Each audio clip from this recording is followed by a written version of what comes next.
right, to be participatory. But I think that's a big part of it. And, being able to pretend to be somebody you're not, that's fundamentally what every actor is always doing. They're never being themselves. Um, there's not a whole lot of spaces outside of the stage where that's given, people are given that chance. Yeah. Which is why people are driven to it, right? Because you actually feel like you can live in this alternate world. I mean, a very dark, I hesitate bringing it up now because we're kind of in this kind of more happy space, but, a lot of people who have led, fundamentalist uprisings or cults, have all of those leaders started as actors or started in musical theater.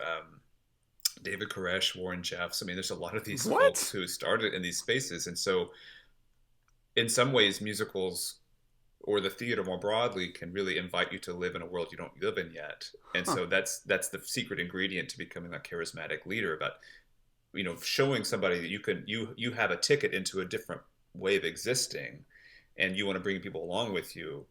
One way of practicing that is to be in a musical. Hmm. I had no idea. I did not know that there like how strong is that correlation? Do you know? Like is it Yeah, strong? pretty strong. Yeah, I'm No not. This way. is a chapter in this book that's coming out is about this. I look at this, the Fundamentalist Church of Jesus Christ of Latter-day Saints, the Okay. FLDS Church. In the mid '90s, they put on a lot of musicals, remote. I mean, they're very removed from the world, right? Yeah. Polygamous, um, and you can watch this on YouTube. There's a production of The Sound of Music that they put on where they tweaked it all to become a polygamous propaganda piece. So Maria is not a nun. She joins the captain as a governess of all his kids, like the story is. But the captain's not a widower; he's married already, and so she joins the family as the second wife. So it wasn't that hard for them to like move things around, but it's a Yeah. really interesting story. And anyway, in the background, one of the Nazis, because they're in the original story, Sure. is played by Warren Jeffs, and Warren Jeffs at that time was not yet the cult leader of the FLDS. He was it was kind of on the eve of him rising into those ranks. And he's literally playing a Nazi. And now we know him as this kind of serial abuser and really horrific character in America's past.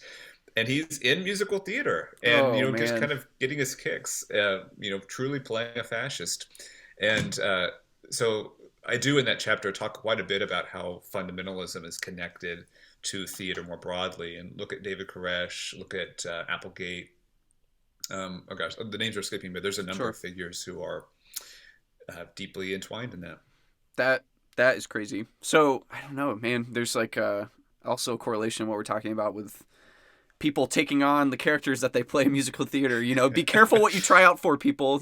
Like I guess Yeah, that's what it kind of comes exactly. down to. If you get Yeah, a chance to exactly. put on that mask, it's like, are you going to take it off, or does it can become part of you?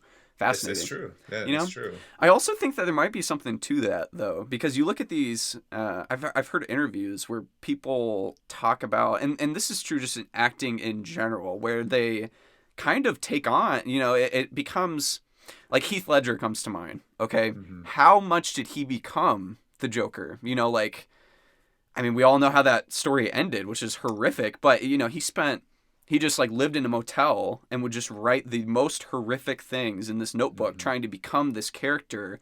And so, and then he goes on to like the one of the most incredible acting performances in my opinion ever.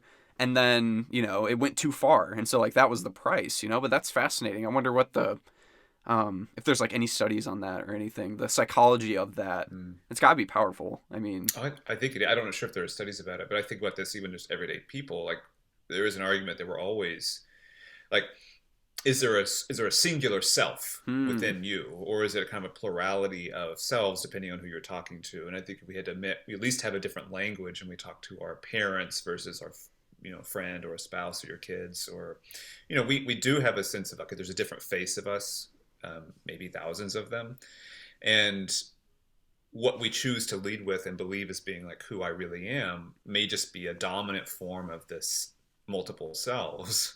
And whoa. so there is a sense that the thing you pretend to be the most, you become. And so at some point you make a decision and you are becoming that thing again and again. You're practicing it a lot, right? Oh man, that's crazy.